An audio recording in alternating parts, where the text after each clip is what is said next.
What's up, fam? Hope you're doing fantastic out there today. We've got something extremely special for y'all. This is a knife that I have been after for quite some time. One that's, eluded me for quite a while, and ended up getting a version better than what I originally had hoped for. And I was able to get it from some good friends. So this was a partial trade and buyout that I did with my good buddy Nathan at Nathan M Knives on Instagram. And then, of course, I'll have him linked down below, as well as his lovely wife, Gina. She'll be linked down below as well. She has a YouTube channel. She goes live. Her and Nathan both go live, I think, every Wednesday at 4-ish, 5-ish p.m. I can't remember which. Make sure y'all check them out. Got to hang out with them a lot here at Blade Show this past weekend or a couple weekends ago. But, yeah, let's, without any further ado, we are taking a look at the OAO. This is the black titanium integral Damascus version with the 20 CD blade. So again, this is a stunner of a knife. I mean, just absolutely gorgeous. I am head over heels for this knife. There you can see that just stunning Damascus blowing out the camera, which is quite okay. We'll get it, zoomed in here in just a little bit, but beautiful knife. Of course, again, it is integral. We have some anodization there inside the WE logo. And then on this side, again, we have more Damascus. Like I said, this is a version that I didn't think was in the wheelhouse because, I mean, this is a, $600 knife. Right now, they're on sale for like $511, I think, on the website. But, when these came out, this was a $600 and something knife. And I just, that was definitely not in the wheelhouse. The base versions of this knife were, under $400. So right now they're $386. So I think they were just under $400 at the time of release for the regular, the quote unquote plain Jane versions. But like I said, I was able to do some wheeling and dealing, and Nathan was wanting to move this knife, and like I said, it's one that I've always wanted. It is a Tashi Barushka, I believe I'm pronouncing that right, design. There is the design logos and everything. So Tashi has a very unique design language. I really enjoy his design language. And, we just absolutely killed the execution on this knife, which, I mean, they always do. There's one thing you can say what you want about, some of the designs may not be the best, or they may be some of them, they may be boring or whatever. But WE is just known for killing their execution.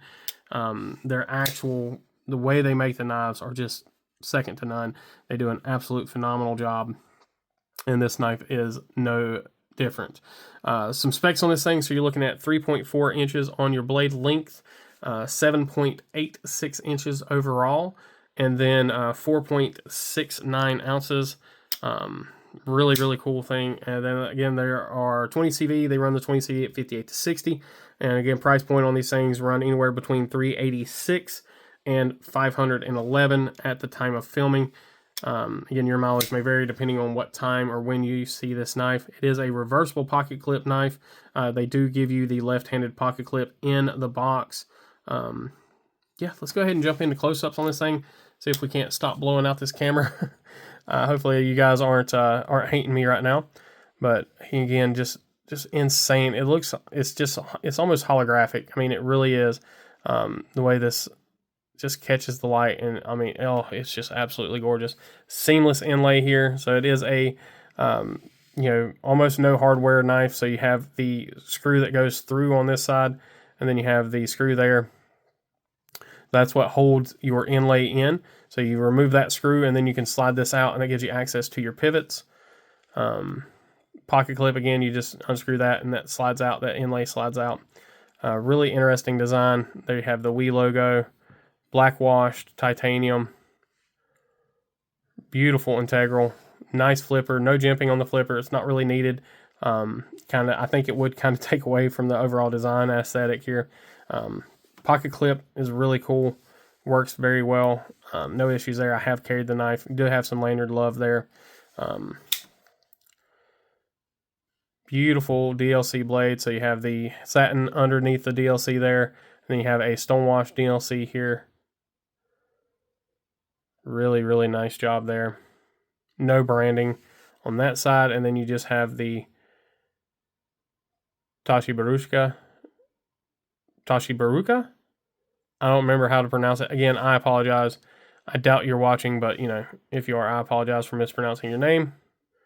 CPM 20 CV there we can see that. Sharpening is 100% on point, which again, it's WE, so what do you expect? Tip is perfect. Plunge grind is pretty good. It's almost, I mean, it's actually really good. Plunge grind ends about right there. And yeah, you've got a little bit of a choke up spot there if you're careful. Lock up is really good. There we can see our lock up. Try to get that in the camera here.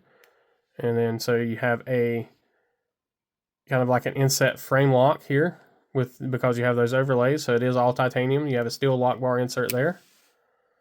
Of course, centering is perfect.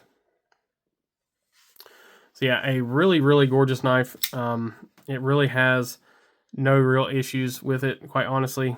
Everything is nicely chamfered.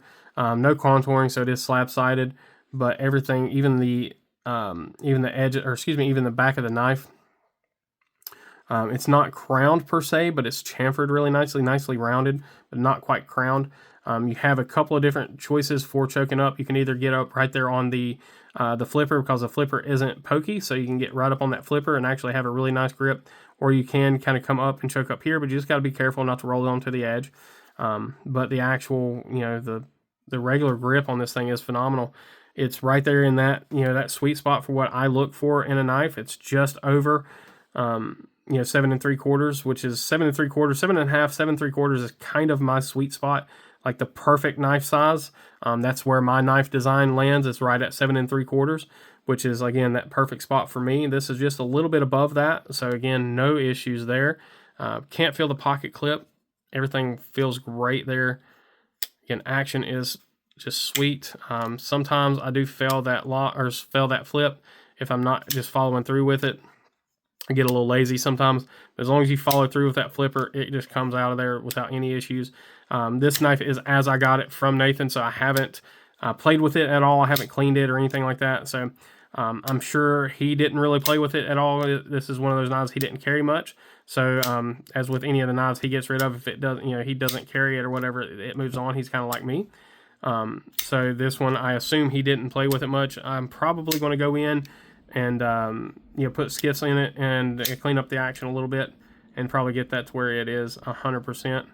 But the detent is done well. I just think it could use a little bit of cleanup and really dial in that action. So yeah, let's go ahead and take a look at our hardware really quickly.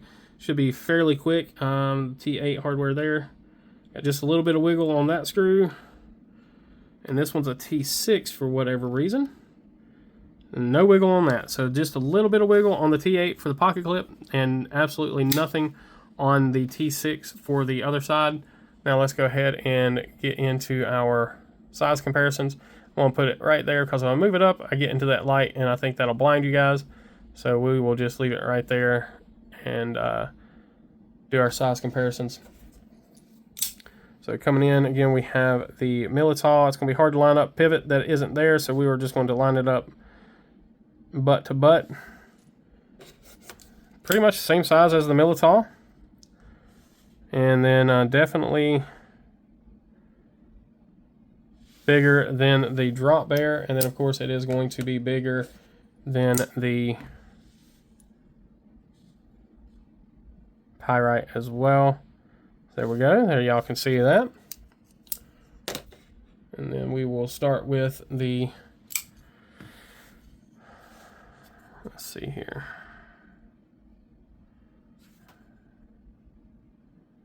So there is your Malibu. Just throw it down, Brian. You don't need it. Throw it down. And then the Bel Air. Definitely larger than the Bel Air. And then we'll bring in some larger knives here.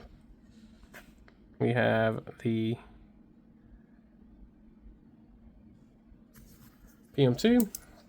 It is slightly smaller than the PM2. Kind of surprising. I expected that to be a little bit more of a size difference there. And then it is, let's see here. Yeah, those are about lined up. Definitely smaller than the MSI. So, all right. Well, let me know what you guys think about this knife. Like I said, I know this was a pretty popular design for Wii. And again, this is one that is a little atypical for what I like, because I'm typically not a flipper only guy. By the way, you can reverse flick this thing if I do it just right. I'm not going to be able to do it on camera, but you can reverse flick it if you really, really want to. But yeah, let me know what y'all think. I'm interested to see what y'all think. It's probably going to be a little too flashy for some, and you know, it might be, you know, just a little bit odd design for others, but it's one that I really, really enjoy. So, as always, I appreciate each and every one of y'all. Please remember to be kind, be humble, and be EDC. Take care.